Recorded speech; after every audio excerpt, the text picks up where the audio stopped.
Peperangan antara Ali dan Aisyah. Ketika terbunuhnya Utsman bin Affan akibat ulah pemberontak di Basrah dan Kufah yang menyerang Madinah, Ali bin Abi Thaliblah yang begitu keras membela Utsman bin Affan. Saat rumah beliau dikepung oleh pemberontak, sementara persediaan air terbatas, maka Alilah yang membawakan air dengan rintangan kaum pemberontak yang membayanginya. Begitupun saat terbunuhnya Utsman, jenazahnya dihalang untuk dimakamkan. Alilah yang bernegosiasi dengan kaum pemberontak. Namun, upayanya sepertinya gagal, hingga jenazah Amirul Mukminin Utsman bin Affan dikebumikan tengah malam yang gelap. Tidak lebih dari 10 orang pelayat. Pemberontak masih berusaha melempari jenazah Utsman, namun dapat dihalau oleh Ali. Singkat cerita, Alilah yang dipilih menjadi khalifah keempat pengganti Utsman. Saat terbunuhnya Utsman bertepatan dengan bulan suci, dan Aisyah Ummul Mukminin sedang memimpin jamaah haji dari Madinah. Saat ingin bertolak kembali ke Madinah setelah melakukan ibadah haji, terdengar tentang kematian Utsman bin Affan dan terpilihnya Ali. Aisyah sangat marah besar akibat terbunuhnya Utsman. Ia pun kembali ke Makkah menghindari fitnah yang menyebar. Di Masjidil Haram, orang ramai sedang berkumpul mendengar Aisyah sedang berbicara di balik tirai, mengungkapkan kemarahannya terhadap pembunuh Utsman. Dampak pidatonya tersebut besar sekali, melihat kedudukan Aisyah sebagai istri Rasulullah dan anak dari khalifah pertama Abu Bakar As-Siddiq. Aisyah memang sudah lama tidak menyukai Ali, mengingat saat tersebar berita bohong yang menimpa Aisyah. Berita bohong saat Rasulullah dan kaum muslimin juga Aisyah sedang pulang dari suatu tempat.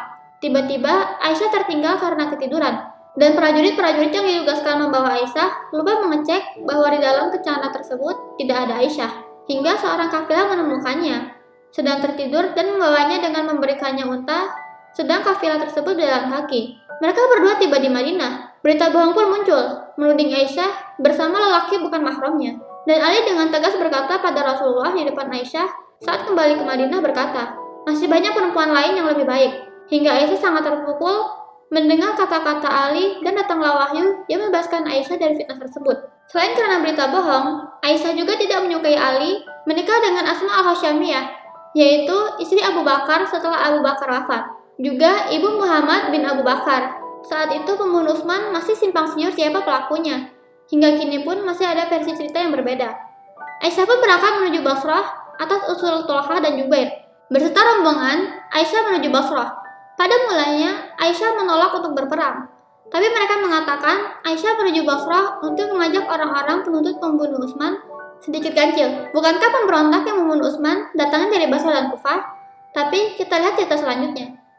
Perjalanan Aisyah dan rombongan ke Basrah. Sementara dalam perjalanan ke Basrah, sebenarnya penduduk Basrah sudah membaiat Ali. Tiba-tiba datang Mughirah bin Syu'ban berkata, saudara-saudara, perjalanan kalian bersama ibu kalian lebih baik bawa kembalilah.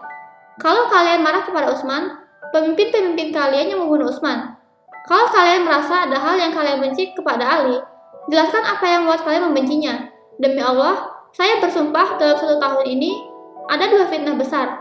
Dan dia pun pergi sementara rombongan tetap melanjutkan perjalanan. Saat sampai di sebuah mata air, mereka mendengar ada beberapa anjing menggonggong. Aisyah bertanya tentang tempat mata air itu dan beritahu bahwa ini adalah Hau'ab.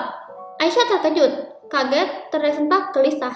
Dengan dahi yang bertambah keriput, kembalikan saya, katanya. Saya mendengar Rasulullah SAW berkata, ketika itu istri-istrinya berada di Hau'ab. Siapa di antara kalian yang disalak oleh anjing Hau'ab, maka kembalilah. Namun Abdullah bin Zubair membawa 50 orang Bani Amir bersumpah, tempat itu bukan Hau'ab, di Basrah. Di Basrah, Aisyah mendapat perlawanan dari gubernur Basrah yang tidak menginginkannya masuk. Sementara rombongannya semakin bertambah oleh orang yang setuju menuntut pembunuh Utsman.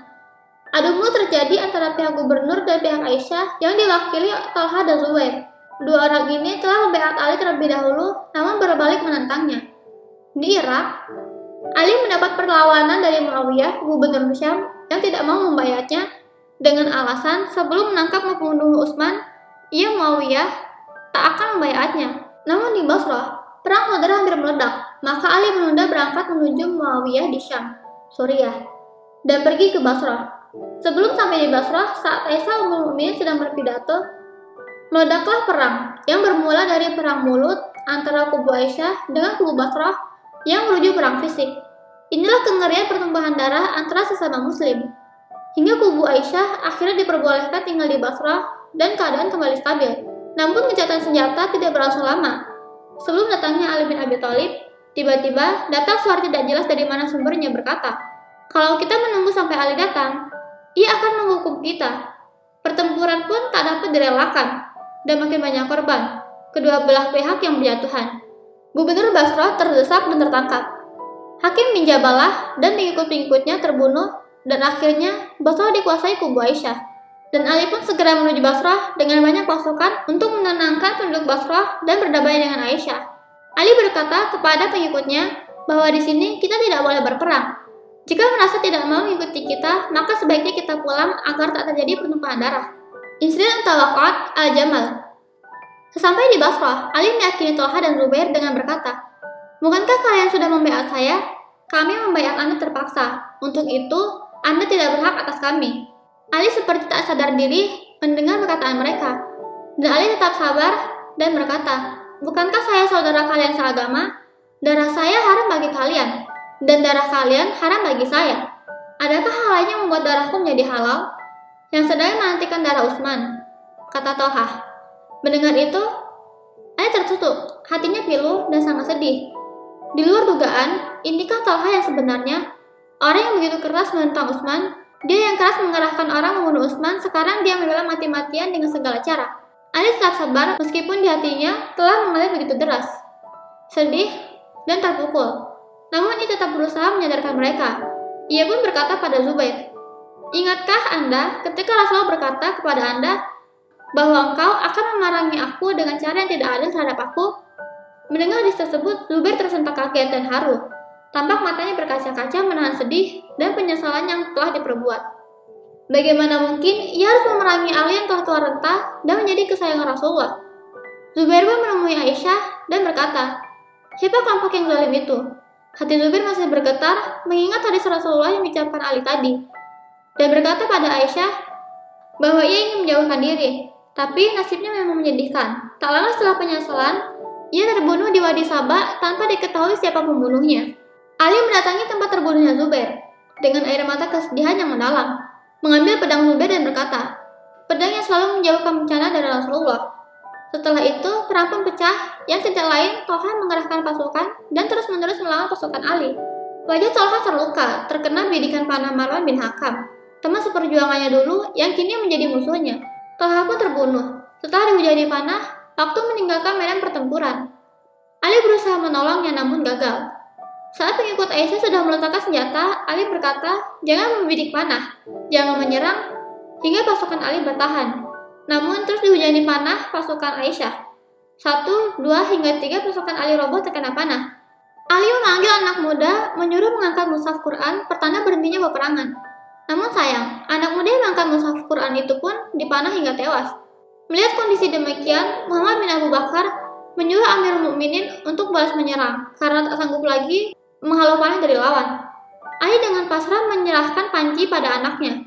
Muhammad bin Al-Hanafiyah karena serba salah melihat pasukannya berjatuhan terkena panah, dan peperangan pun tak terelakkan. Mayat-mayat berjatuhan bagaikan daun kering yang jatuh dari pohonnya.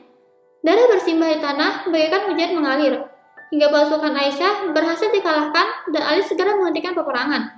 Tetapi terjadi perkembangan. Di luar dugaan, tiba-tiba kubu Aisyah yang dipimpin Abdullah bin Zubair mengeluarkan Aisyah di tempat tinggalnya dan mengusung sebuah pelamping berlapis besi yang ada di atas seekor unta yang berlapis pakaian kulit harimau. Di sana, ia membawa Aisyah Ummul Mukminin ke medan perang. Pasukan Aisyah bertambah semangat melihat Aisyah yang keluar ke medan perang. Mereka semakin merasa dekat dengan keluarga Nabi. Ali yang melihat pertarungan semakin keras demi tidak terjadi korban yang lebih besar, memerintahkan kaki belakang unta tersebut ditebas.